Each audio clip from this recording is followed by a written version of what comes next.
चलो ये क्वेश्चन देखते हैं। A large heavy box is sliding without friction down a smooth plane of inclination theta. तो ये आपका इंक्लाइंड प्लेन है और ये है आपका inclination theta. From point p, यहाँ से on the bottom of a box a particle is projected inside the box. The initial speed of particle with respect to box is u. Speed जो है you, ये with respect to box है, यानी box में बैठ के अगर कोई देख रहा है, box is a frame of reference, right, box still है, तो केस में ऐसा होता है कि यू स्पीड है। Find distance along the bottom of the box between the point of projection and point of Q. यानी ये ऐसा डिस्टेंस, अगर ये ऐसा प्रोजेक्ट किया तो ये ऐसे कहीं तो जाके गिरेगा क्यू पे। Q is point of landing. तो मुझे पी से लेके क्यू तक का distance, basically range when frame of reference is box, ये वाला distance, distance along the bottom of the box, मेरा फ्रेम ऑफ रेफरेंस बॉक्स है, यानी बेसिकली रेंज ढूंढनी है। ठीक है, ठीक है। पार्ट बी क्या बोल रहा है? If horizontal displacement of particle with respect to ground, इस बार फ्रेम ऑफ रेफरेंस ग्राउंड है और horizontal displacement with respect to ground zero आ रही है। Find speed of box with respect to ground at the instant when particle was projected. इसका मतलब क्या हुआ? टाइम टी, जो भी टाइम ऑफ फ्लाइट है इसका, उसमें अगर ये आर डिस्टेंस कवर कर रहा है तो उतने ही डिस्टेंस से ये बॉक्स नीचे आ रहा है ना। तभी देखने वाले को ऐसा लग रहा है कि वो डिस्प्लेस हुआ ही नहीं हॉरिजेंटली, जिधर फेंका उधर ही गिरा, है ना, ऐसा ऐसा। ठीक है, तो चलो पहला पार्ट तो सिंपल है। आर क्या होगा आपका? आर होगा आपका, राइट, यू कॉस अल्फा। देखो हम क्या कर रहे हैं, इसको पकड़ते हैं एक्स एक्सिस, इसको पकड़ते हैं वाई एक्सिस, और पॉइंट ऑफ प्रोजेक्शन को बोल रहे हैं ओरिजिन। ठीक है, तो इस हिसाब से मेरा आर जो है वो u cos alpha into time of flight रहेगा। टाइम ऑफ फ्लाइट कैसे निकालते हैं? सेम फंडा, हाईएस्ट पॉइंट पे मेरा vertical component of velocity zero हो जाता है, राइट।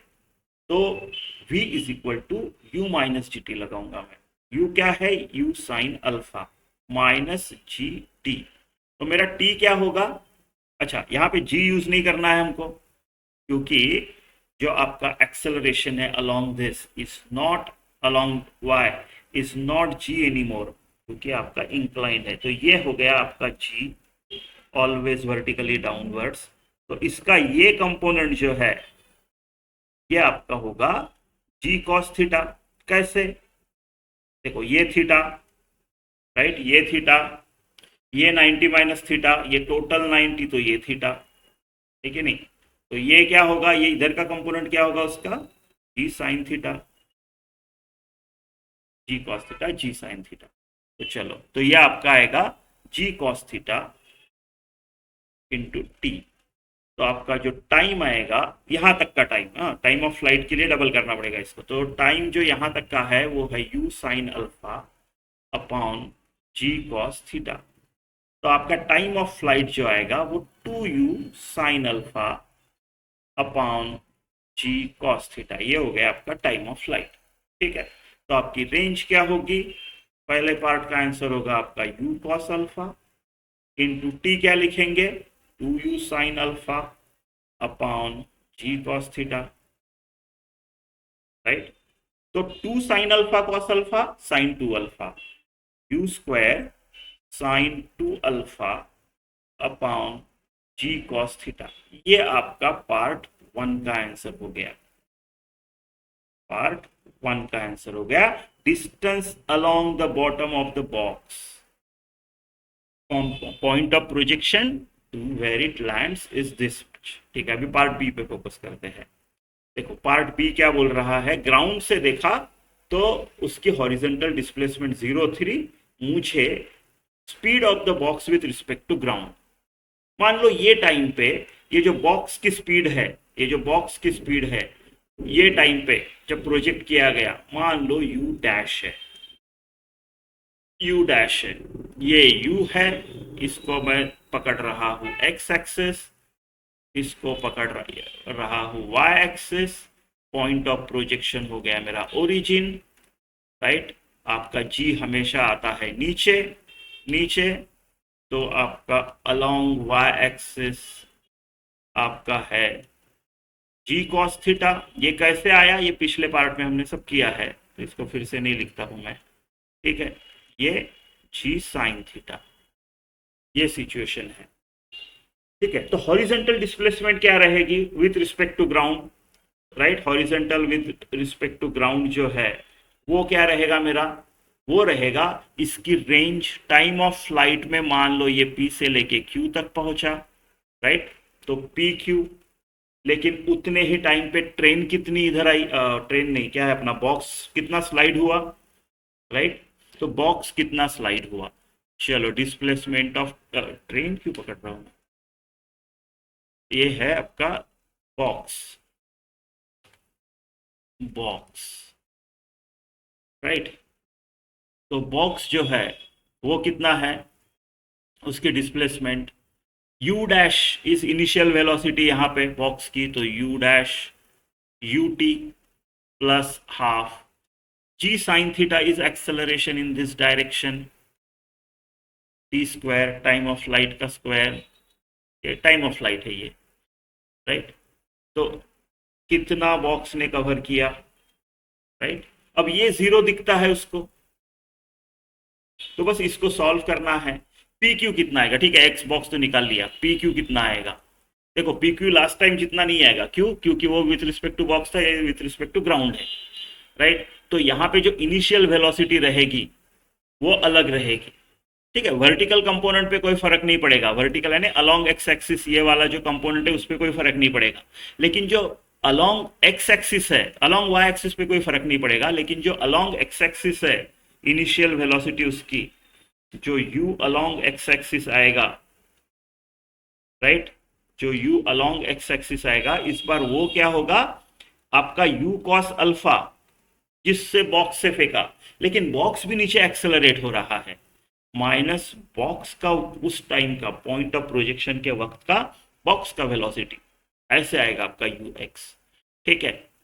तो पी क्यू जो होगा वो जो यू एक्स है इनटू टाइम ऑफ फ्लाइट होगा, यानी आपका u cos alpha minus u dash into time of flight, ऐसा होगा। तो आपका फाइनल जो बनता है इसमें रख देते हैं, तो zero is equal to p q, p q क्या है u cos alpha minus u dash into time of flight, right. P q ये है माइनस बॉक्स कितना गया u dash time of flight plus half g sine theta into time of flight का square, ये हो, and this is equal to zero, this is equal to zero. मुझे इस information से यू डैश टी निकालनी है, तो क्या होगा, इसको सिंपली अभी हो गया, अभी मैथ सिंप्लीफाई करना है इसको, u dash t minus u dash t minus half g sine theta into t का square is equal to zero, ऐसा है, ठीक है। तो ये इस तरफ लेके जाता हूं मैं, तो two times u dash t उस तरफ लेके गया जीरो के, is equal to u cos alpha into t होना चाहिए ना, हाँ, into t minus half g sine theta into t का स्क्वायर, ये हो गया, ठीक है। देखो टी से डिवाइड करता हूँ दोनों साइड को, तो टी टी गया, टी टी गया, लेकिन यहाँ पे एक टी बचेगा, यहाँ पे एक टी बचेगा, ठीक है, यहाँ पे एक टी बचेगा, उसकी वैल्यू सब्सटीट्यूट कर देंगे, अभी है अपने पास। तो u डैश जो आया वो क्या आया मेरा, u cos alpha, right, u cos alpha by 2 minus half into 1/2, ये इधर वाला ये वाला, राइट, जी साइन थीटा, अब टी रख देता हूँ, टी क्या था आपका, टाइम ऑफ फ्लाइट तो बदलने नहीं वाला, टाइम ऑफ फ्लाइट पहले वाला यूज करना है, क्योंकि आप कोई भी फ्रेम ऑफ रेफरेंस में जाओ टाइम वही यूज करना है, 2u sine alpha upon g cos theta, 2u sine alpha upon g cos theta, बस इसको करना है सॉल्व। आ गया अपना आंसर, लेकिन थोड़ा सा प्रेजेंटेबल फॉर्म में लिखते हैं। ठीक है, ठीक है। तो अगर हाफ कॉमन निकाल लेते हैं इसको बाहर, और कुछ कॉमन निकल रहा है यहाँ से? नहीं, कुछ नहीं निकल रहा है। तो ये हो गया u cos अल्फा माइनस जी कट गया, साइन थीटा, अच्छा u कॉमन निकल रहा है ना? u निकाल लेते हैं कॉमन, उधर भी है इधर भी है। तो ये हो गया मेरा u cos alpha sine theta. अच्छा, एक टू टू भी कट गया, एक टू टू भी कट गया, तो sine theta sine alpha, right, upon g cut गया था कॉस थीटा, ऐसे कुछ तो आएगा। तो u/2 इसको इधर लेके गया तो cos alpha cos theta minus sine alpha sine theta by cos theta, ऐसे कुछ तो आएगा। तो ये क्या हो गया, cos a cos b minus sine a sine b plus हो गया है ना प्लॉट। तो u/2 cos theta into cos of alpha plus theta, ऐसे कुछ तो आएगा आपका फाइनल आंसर। तो आपका फाइनल आंसर आएगा u dash is equal to u upon 2 cos theta and ऊपर आएगा cos of alpha plus theta. ये हो गया आपका u डैश। ठीक है, ऐसा।